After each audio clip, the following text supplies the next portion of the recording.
Yo, what's up? Mark Music here. May panibago tayong tutorial mga master. Paano tayo mag fingerstyle? Pero take note, itong tutorial na ito mga master is hindi para sa beginners mga master.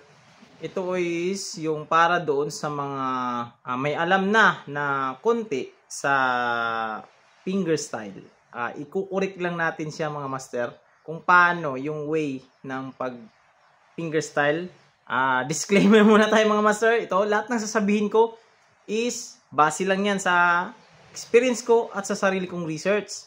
Nasa sa inyo na yan kung susundin nyo o hindi yung mga turo ko. Let's go!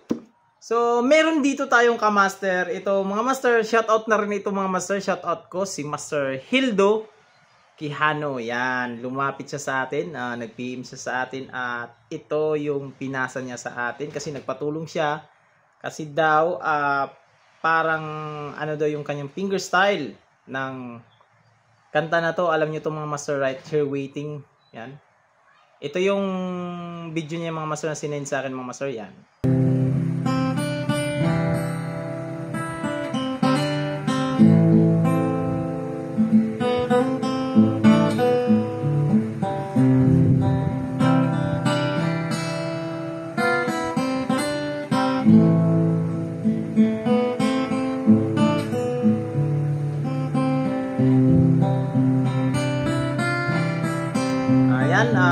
Pinutol ko na dyan kasi medyo 3 minutes yung video niya. So, yun lang part na yun ng bigyan natin ng atensyon, obserbahan natin.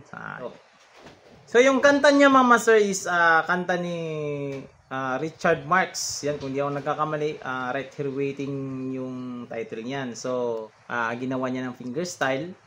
So, ito mga master, kailangan natin talagang tandaan bago tayo mag fingerstyle.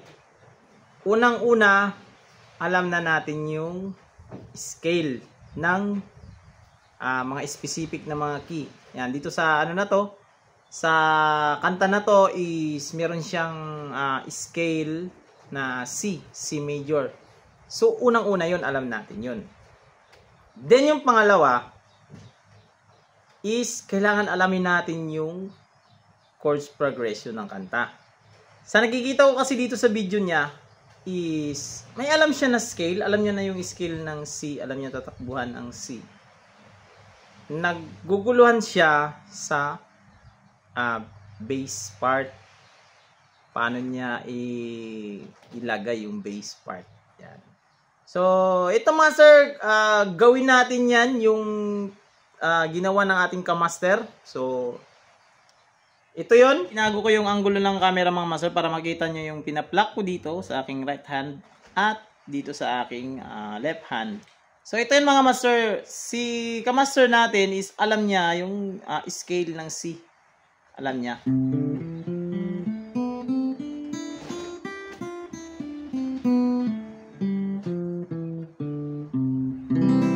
Yan yung scale ng C dito sa ating chords.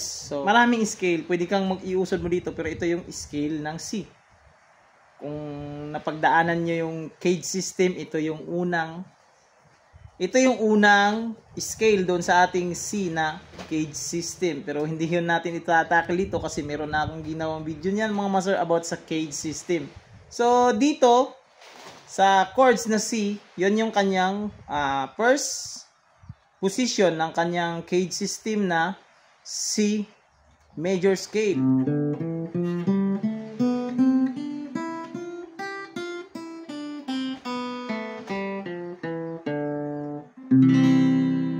Yan.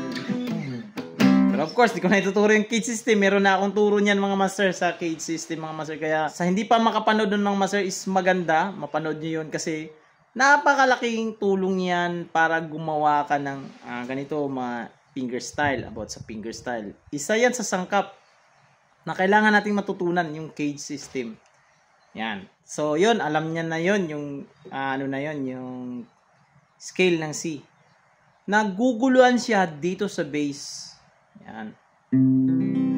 Yung mga, yung i-bass. Ganyan. Doon siya naguguluhan. Dito, meron na siyang melody dito eh.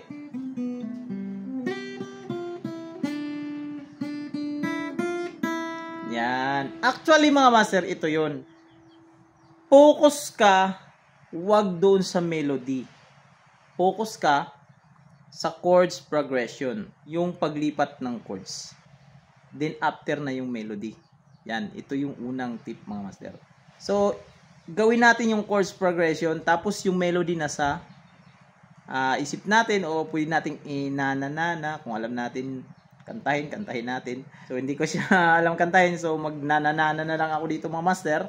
So, ito yon.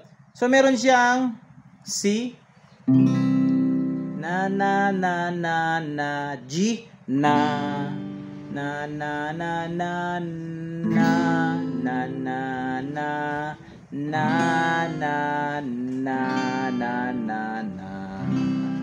na na na na na. Yun. So yung paglipat ng chords is medyo mabilis siya.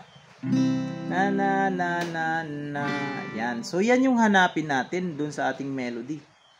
Yung bass. So dapat may knowledge ka na rin dito talaga sa strings. Ito yung sa taas. Yung bass na hanapin natin doon, kasi siyempre fingerstyle siya. Yung magsisilbing doon, yung bass. Yung foundation. Foundation kasi dito sa fingerstyle talaga, bass ito. Yan. So hanapin mo yan na hindi na chord. So hanapin mo na siya ng magbe-bass ka. So ito, magbe-bass tayo.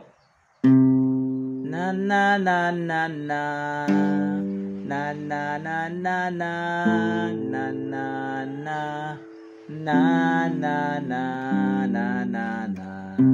Yan. So ito yung chords progression ng bass. Yan.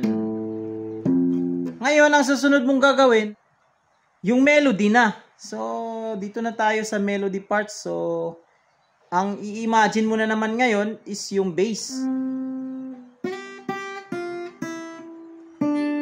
Yan. Tapos yun, nagko-connect na yan sa isip mo na yung pag nandito niya siya sa D note, dito sa 3rd fret ng ating B string, lumipat na rin ang chords ng G.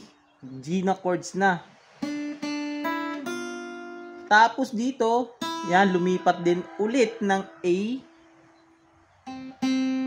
Steady mo na sa A. Yan, then F, slide sa G. Tapos babalik na siya sa root na C. Yan. Ganun lang mga master. So ang gagawin, kasi may alam ka na dito sa chords, sa progression niya, kung ano yon, yung paglipat, idudugtong-dugtong mo na yan ngayon. So magbe-bass ka dito, itatamp mo muna yung foundation mo. Ito yung foundation lagi sa mga fingerstyle bass.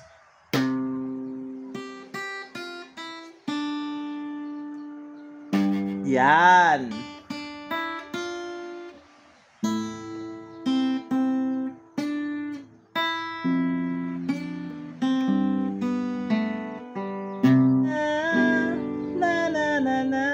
So, yun na naman hanapin mo. Mag-ano ka na naman dito, foundation.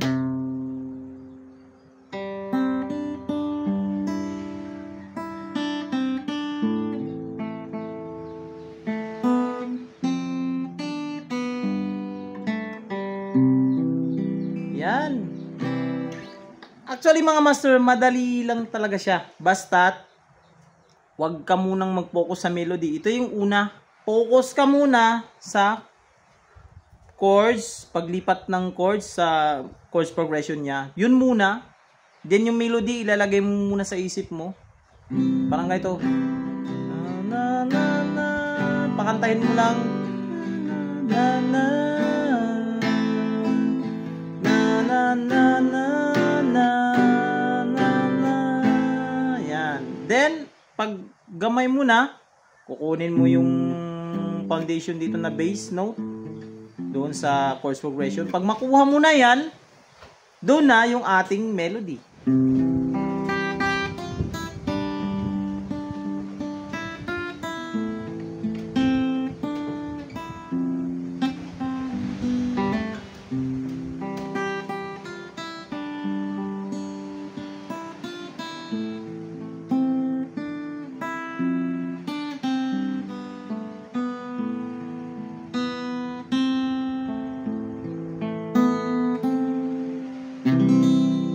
yun mga master, sana magbigay ito ng guide. Kahit sa simpleng tutorial natin na to is malinawan din yung iba na ganito rin yung problema. Problema niya kasi is yung foundation. Yun. May alam siya sa scale, pero yung foundation, yung base part, yun yung hindi niya na practice. So, yun mga master. Hanggang dito na lang sa ating video mga master. This is Mark Music. God bless you all. Peace out!